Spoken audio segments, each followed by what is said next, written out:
Hello everyone, কেমন আছো তোমরা সকলে? আশা করছি সকলেই ভীষণ ভালো আছো, সুস্থ আছো। আর আমিও কিন্তু বেশ ভালো আছি।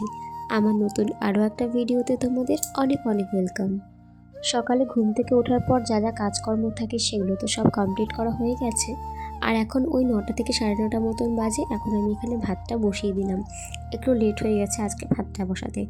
আর তারপর দেখো এখানে সর্ষে পাতা নিয়ে নিয়েছি কটা, এগুলোকে একটু বাটা করব। ফার্স্ট টাইম খাবো, আগে কখনো খাইনি। দেখা যাক কেমন লাগে। সর্ষে পাতাগুলোকে ভালো করে কেটে নিয়েছি আর কয়েকটা রসুনও ছুলে নিয়েছি। আর তারপরে চলে আসলাম আমার ছেলের খাবার বানাতে। সব কাজ পরে, আগে আমার ছেলের খাবার।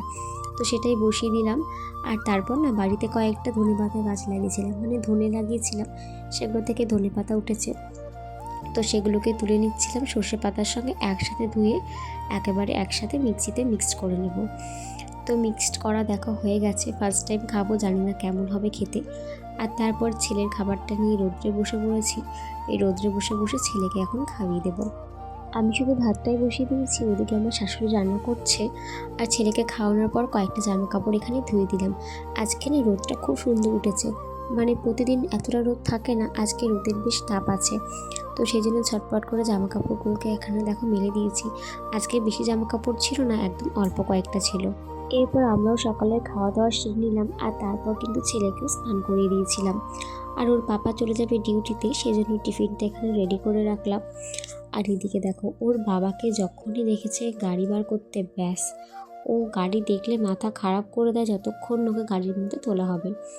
মানে ওটাও ডেইলি রুটিন, ও বাবা বাইক বার করলে পরেই ওকে বাইক চালাতে হবে। তো আজকে খুব ভালো ছেলের মতন বাইক থেকে নেমে গিয়েছিল। অন্যদিন তো গাড়ি থেকে নামতেই চায় না, খুব কান্নাকাটি করে। সোনাকে স্নান করানোর পর বা স্নান করানোর আগে প্রত্যেক দিন একটা করে ফল দিই। তো আজকে কলা ছিল ঘরে, সেটাই ওকে দিলাম। আর তারপর কিন্তু দুপুরের খাবারটা এখানে বসিয়ে দিয়েছিলাম। আর অনেক দিন না মাথায় তেল দিই না, তাই ভাবলাম আজকে একটু মাথায় তেল দিই, মানে চুলটা এত রাফ হয়ে গেছে। তো ভালো করে একটু হেয়ার অয়েল মাথায় মেখে নিচ্ছিলাম। এরপর ছেলেকে দুপুরবেলা ঘাড়ি ঘুম পাড়িয়ে দিয়েছিলাম, আর সাথে আমি একটু ঘুমিয়ে পড়েছিলাম। আমি দুপুরে খাবার খেয়েছি তখন 4টে বাজে। আর তারপর ছেলেকে এখানে নিয়ে একটু ঘুরতে বেরিয়েছিলাম বিকেলবেলা। আর আমার শাশুড়ি আজকে আর কি সোমবার করেছিল, তো সেই প্রসাদটাই খাচ্ছিলাম। প্রসাদ খাওয়ার শেষে মনে পড়েছে দেখানোর কথা। আর তারপর ছেলেকে ওর ঠাম্মার কাছে রেখে ঘরটাকে ভালো করে পরিষ্কার করে নিলাম। এখন ওই 4:30 মতন বেজে গিয়েছে। ছেলের খাবারটা রেডি করে নিলাম, ওর ঠাম্মির ঘরে গিয়ে এখন ওকে খাইয়ে দেবো। আর তারপর রাতের রান্না করে নিচ্ছিলাম। শীতের মধ্যে মনে হয় তাড়াতাড়ি রান্নাবান্না কমপ্লিট করে নিলে ভালো হয়। এখানে একটু সয়াবিনের তরকারি রান্না করছিলাম। আর এখানে রুটি বানিয়ে নিচ্ছিলাম। ছেলেকেও যেহেতু রাতে রুটি দেবো, সেই জন্য ভাবলাম তাড়াতাড়ি করে রুটিটা বানিয়েই নিই।